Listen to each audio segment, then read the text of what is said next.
Assalamualaikum warahmatullahi wabarakatuh. Izinkan saya memperkenalkan diri, saya Hanifah Nuandini dari kelompok 7 dengan NPM 2121710052. Saya di sini akan memandu jalannya. Sebelumnya saya akan memperkenalkan anggota dari kelompok 7. Yang pertama ada Abdur Rofi dengan NPM 2121710015 dan yang kedua ada Intan Fadila dengan NPM 2121710042. Yang ketiga ada Irodatul Tio dengan NPM 2121710077 dan yang terakhir ada Muhammad Fajar dengan NPM 21211029. Assalamualaikum warahmatullahi wabarakatuh.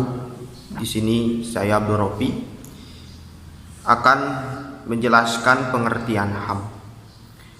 Hak asasi manusia atau bisa disebut dengan HAM adalah anugerah yang langsung diterima manusia dari Tuhan Yang Maha Esa. Setiap manusia memiliki hak yang harus dihormati, dijunjung tinggi, dilindungi oleh pemerintah dan hukum. Menurut Jean-Luc maupun Quen Jore Verbar Framoto, hak asasi adalah hak yang diperoleh dari Tuhan menurut kodrat dan hakikat setiap manusia. Sebab hak asasi bersifat suci, berbeda dengan David Wetham dan Kevin Boyle. Menurut mereka, hak asasi adalah kebebasan setiap individu untuk memenuhi kebutuhannya. Sedangkan menurut Mariam Diarjo, hak asasi manusia atau HAM adalah hak yang dibawa manusia sejak lahir ke dalam kehidupan masyarakat. Karena sifatnya yang universal, setiap orang memiliki hak yang sama tanpa membedakan bangsa, ras, agama, golongan, jenis kelamin. Dengan demikian, semua orang harus memperoleh kesempatan berkembang sesuai bakat dan cita-citanya. Di sini saya akan memaparkan mengenai macam-macam hak asasi manusia. Yang pertama ada bidang pribadi, artinya setiap individu memiliki hak yang sama. Contohnya yang pertama ada hak kebebasan untuk bergerak, bepergian, dan berpindah-pindah tempat. Yang kedua ada hak kebebasan untuk mengeluarkan dan mengungkapkan pendapat. Yang ketiga ada hak kebebasan memilih dan aktif dalam organisasi atau perkumpulan. Yang keempat ada hak kebebasan untuk memilih, memeluk, menjalankan agama dan kepercayaan yang diyakini masing-masing individu. Yang kelima ada hak untuk hidup, berperilaku, tumbuh, dan berkembang. Dan yang terakhir ada hak untuk tidak dipaksa atau disiksa. Yang kedua ada HAM bidang politik, artinya setiap orang berhak untuk ikut berperan aktif dalam kegiatan politik. Contohnya yang pertama ada hak untuk memilih dan dipilih dalam suatu pemilihan. Yang kedua ada hak untuk ikut serta dalam kegiatan pemerintah. Yang ketiga hak untuk membuat dan mendirikan partai politik serta organisasi politik lainnya. Yang keempat hak untuk membuat dan mengajukan suatu usulan petisi. Dan yang terakhir hak diangkat dalam jabatan pemerintah. Yang ketiga ada HAM bidang hukum, artinya setiap individu memiliki hak yang sama di mata hukum. Contohnya yang pertama hak untuk mendapatkan perlakuan yang sama dalam hukum dan pemerintahan. Yang kedua ada hak untuk menjadi pegawai negeri sipil. Yang ketiga ada hak dalam mendapatkan dan memiliki pembelaan hukum pada peradilan. Dan yang keempat hak untuk mendapatkan layanan dan perlindungan hukum. Yang keempat ada HAM bidang ekonomi, artinya semua orang memiliki hak kebebasan melakukan kegiatan ekonomi bagi masyarakat tanpa gangguan. Contohnya yang pertama hak kebebasan melakukan kegiatan transaksi jual beli. Yang kedua hak untuk menikmati sumber daya alam. Yang ketiga ada hak untuk memperoleh kehidupan yang layak. Yang keempat hak untuk meningkatkan kualitas hidup. Dan yang kelima hak memiliki dan mendapatkan pekerjaan yang layak. Dan yang kelima ada HAM bidang sosial budaya, artinya setiap individu berhak untuk menjalankan kehidupan sosial dengan aman dan nyaman, serta hak untuk melestarikan dan mengembangkan budayanya. Contohnya yang pertama hak untuk menentukan, memilih, dan mendapatkan pendidikan. Yang kedua hak untuk mendapatkan pengajaran. Yang ketiga hak untuk mengembangkan budaya yang sesuai dengan bakat dan minat. Yang keempat hak untuk mengembangkan hobi. Yang kelima hak untuk berkreasi. Yang keenam ada hak untuk memperoleh jaminan sosial. Dan yang terakhir hak untuk berkomunikasi. Perkenalkan, nama saya Intan Fadila. Di sini saya akan menjelaskan tentang sejarah perkembangan HAM di dunia. Yang pertama adalah Magna Carta tahun 1215 tentang menghilangkan hak kekuasaan absolutisme raja. Isi Magna Carta yaitu raja beserta keturunannya berjanji menghormati kemerdekaan, hak dan kebebasan gereja di Inggris.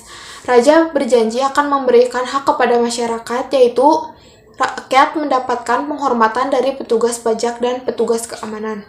Rakyat tidak akan mendapatkan perlakuan tidak adil tanpa adanya bukti yang kuat. Kedua yaitu Petition of Right tahun 1628, yaitu sebuah tuntutan kepada Raja Charles pertama di hadapan parlemen yang terdiri dari utusan rakyat. Dokumen Petition of Right memuat penuntutan pajak yang disertai persetujuan. Artinya, warga negara tidak boleh dipaksakan menerima tentara di rumahnya. Yaitu Bill of Rights tahun 1689. Menurut Bill of Rights, manusia pada dasarnya memiliki kesetaraan di hadapan hukum. Isi Bill of Rights yaitu kebebasan berbicara dan berpendapat bagi anggota parlemen sebagai pemegang perizinan terkait pajak, undang-undang, dan pembentukan tentara. Kebebasan memeluk agama bagi semua warga dan keputusan raja dapat diubah oleh parlemen. Yang keempat adalah Declaration of Independence tahun 1776.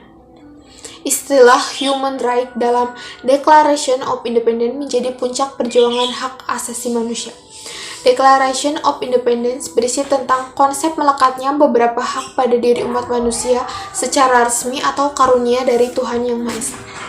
Yang kelima yaitu Revolusi Perancis tahun 1789 yang memiliki tujuan untuk membebaskan warga Prancis dari kekuasaan totaliter Raja Prancis Louis ke-16. Revolusi Prancis berhasil meletakkan hak asasi manusia dengan semboyan Revolusi Prancis yaitu liberté artinya kemerdekaan, égalité artinya kesamarataan, dan fraternité yaitu kerukunan atau persaudaraan. Yang terakhir adalah Universal Declaration of Human Rights tahun 1948. Berbagai negara yang tergabung dalam PBB di Prancis merumuskan tentang konsep HAM. Pada pasal 1 deklarasi ini, setiap individu yang dilahirkan memiliki harkat dan martabat yang sama. Mereka dikaruniai akal dan budi, bergaul satu sama lain dalam persaudaraan. Kemudian perkembangan HAM di Indonesia. Sejarah HAM di Indonesia mengalami masa penjajahan selama berabad-abad. Titik pada zaman penjajahan terjadi berbagai bentuk diskriminasi dan pelanggaran HAM. Pada penjajahan Belanda, rakyat Indonesia diklasifikasikan menjadi 3 strata sosial. Stratifikasi sosial tersebut memiliki dampak yang sangat luas, adanya diskriminasi di berbagai aspek kehidupan. Ketiga strata sosial yang ada pada zaman penjajahan Belanda yaitu masyarakat Eropa sebagai kelas pertama, masyarakat Timur Asing, Cina, India, dan Arab sebagai kelas kedua, dan masyarakat pribumi sebagai kelas ketiga. Stratifikasi yang berujung pada tindakan diskriminatif kepada manusia inilah yang bertentangan dengan harkat dan martabat sebagai seorang manusia. Kondisi tersebut mendorong bangsa Indonesia dari berbagai lapisan masyarakat untuk memperjuangkan hak-haknya sebagai seorang manusia.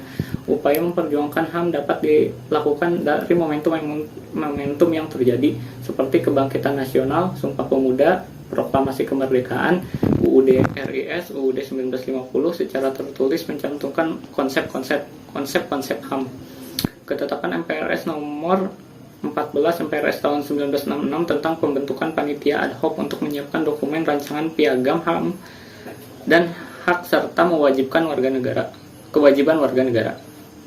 Tahun 1993 berdasarkan keputusan Presiden nomor 50 tahun 1993 dibentuk Komisi Hak Asasi Manusia. Persoalan HAM dimasukkan dalam GBHN tahun 1998. Sidang istimewa MPRN 1998 ini merumuskan piagam HAM secara eksplisit melalui ketetapan MPR RI nomor 14 MPR 1998 tentang pandangan dan sikap bangsa Indonesia terhadap HAM. Ketetapan MPR nomor 14 ini dijabarkan dalam Undang-Undang RI nomor 39 tahun 2000 sebagai pelaksanaan HAM di Indonesia. Konsep mengenai HAM di Indonesia. Prinsip dan basic konsep pengembangan HAM di Indonesia. Konsep mengenai hak asasi manusia atau HAM di Indonesia itu ada 3. Pertama, proklamasi. Proklamasi merupakan sebuah tonggak awal dalam semangat dan upaya penegakan dan perlindungan terhadap hak asasi manusia. Yang kedua, ada pembukaan Undang-Undang 1945. Pada alinea pertama, pembukaan Undang-Undang Dasar 1945 berbunyi bahwa kemerdekaan adalah hak segala bangsa. Menurut Notonegoro, manusia sebagai individu mempunyai hak-hak kodrat dan hak moral untuk berdiri sebagai pribadi atau hidup bebas. Dan yang ketiga, ada Pancasila. Konsep HAM dalam Pancasila berpijak pada sila kedua dalam Pancasila, yaitu kemanusiaan yang adil dan beradab. Konsep HAM dalam Pancasila ini lebih fundamental apabila dijabarkan lebih lanjut dan perspektif filosofis. Pemahaman Pancasila sebagai filsafat bangsa Indonesia bertumpu pada dari hakikat manusia, makhluk individu dan sosial. Kebebasan dalam Pancasila adalah kebebasan yang bebas, akan tetapi memiliki batasan berupa nilai-nilai dan norma-norma.